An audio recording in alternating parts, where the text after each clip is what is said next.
Lectura comentada de la Biblia.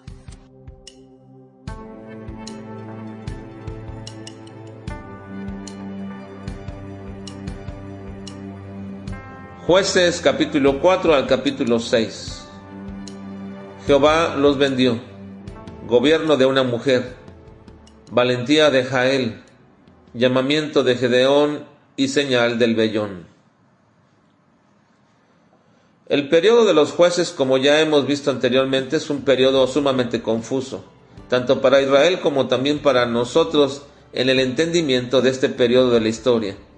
Encontramos momentos gloriosos en la vida del pueblo, cómo Dios utilizaba cada uno de estos caudillos llamados jueces, y después encontramos momentos terribles donde sufrían la continua opresión de aquellos pueblos que ellos habían dejado. En este periodo de confusión, donde todo el mundo hacía lo que bien le parecía, como precisamente se expresa al final de este periodo, y debido a esta práctica, entre cada una de las tribus no había un orden, porque tampoco seguían los mandamientos de Dios que ellos ya tenían, así que el estado espiritual de la nación, ya profetizada previamente, comenzó a sentirse porque el pueblo en general desechaba la ley de Dios y se apartaba de ella. No enseñaban la palabra de Dios, y entonces el juicio de Dios se hacía patente y los vendía ante algunos reyes que estaban dentro de las tierras que les correspondían y que ellos no podían echar fuera, o de los pueblos alrededor que se confederaban con aquellos pueblos de tierra adentro, y así que Dios los vendía ante ellos. Esta es una expresión primeramente que establece que el juicio venía de parte de Dios, y que en segundo lugar la opresión solamente era temporal, que precisamente ese agobio que tuvieron bajo el rey de Canaán llamado Javín duró 20 años, y luego clamaron a Dios y Dios levantó a un nuevo juez. Y es precisamente aquí, como hemos dicho, que también hay eventos que parecieran ser algo confusos y que no son parte de la visión general que toda la Escritura nos da respecto a algunos precedentes y enseñanzas de Dios en su palabra, tanto en el Antiguo como en el Nuevo Testamento. Y en este caso está precisamente el hecho de que se mencione a Débora como una gobernadora y también profetiza. Y se considera realmente inesperado que en esta historia surja que Dios levantara a una mujer para ser juez y un líder heroico para Israel.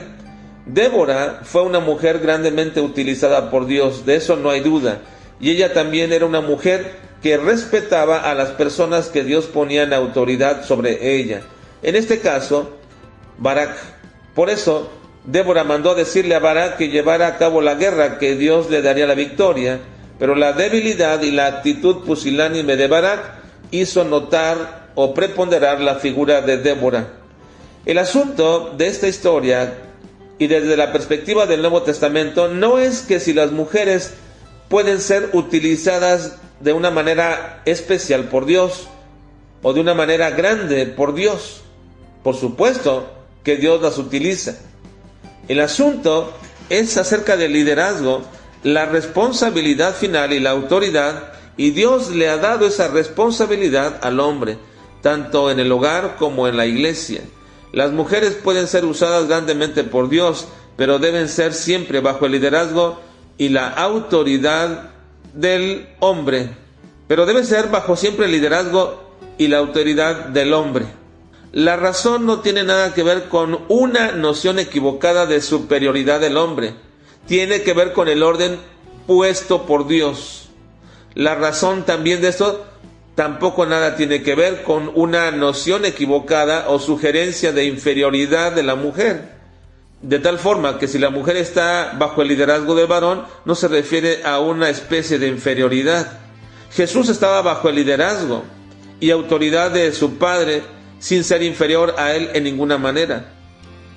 Ahora, la confusión era muy palpable en aquel tiempo en Israel, de tal manera que hasta la victoria se le podía adjudicar a otra mujer, Jael, que tuvo la valentía de matar a Sísara con sus propias manos y entregárselo a Barak. En esta historia también se cuenta que después de 40 años de esta victoria y descanso de las invasiones, Una vez más se vuelve a olvidar el pueblo de Israel del Señor, de su Dios, y vuelve a levantar contra ellos a los madianitas y otros pueblos, y se habla del llamamiento de Gedeón, el cual trataremos un poco más en la historia completa de los siguientes capítulos, pero que por ahora podemos decir que este juez levantado por Dios tuvo el gran privilegio de no solamente ser llamado por Dios, sino también de estar frente a Dios y también de que le respondiera con algunas pruebas indubitables de que Él era el que lo estaba llamando. En esta aparición es lo que llamamos una teofanía, porque sin duda cuando aparece el ángel de Jehová y luego el mismo ángel en la narrativa se dice que habló Jehová, definitivamente ese ángel era una teofanía o una aparición de Dios en alguna de las personas, ya fuera el Padre o en este caso del Hijo. Ahora bien, con aquella prueba indubitable de que Dios le estaba hablando con la ofrenda que fue quemada y luego el vellón mojado y seco, fue entonces que recibió la capacidad y valentía que necesitaba para poder salir en contra de los madianitas y la confederación que se había levantado contra el pueblo de Israel. Esta es una historia que contiene elementos que nos darán principios bíblicos muy importantes, los cuales veremos en nuestra siguiente lectura.